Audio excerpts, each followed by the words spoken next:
புள்ளி வச்ச இந்தியா கூட்டணி ஞாபகம் இருக்குங்களா உங்களுக்கு? அந்த கூட்டணியில இருந்த ஒரு பெரும்பகுதியான மக்கள் இதில் கலந்து கொண்டாங்க.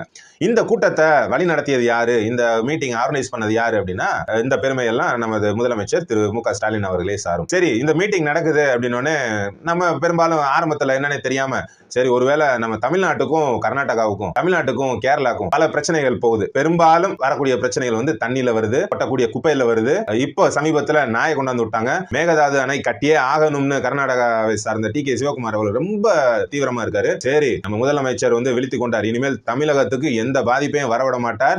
எல்லாரையும் நம்ம இடத்துக்கு வர வச்சு இனிமேல் இப்படிதான் இருக்கணும், அதெல்லாம் செஞ்சிருங்க வச்சிருங்க, தமிழ்நாடு வஞ்சிக்காதீங்க அப்படின்னு கட் அண்ட் ரைட்டா பேச போறார் அப்படின்னு நினைச்சோம். ஆனா அப்படி எதுவும் இல்ல.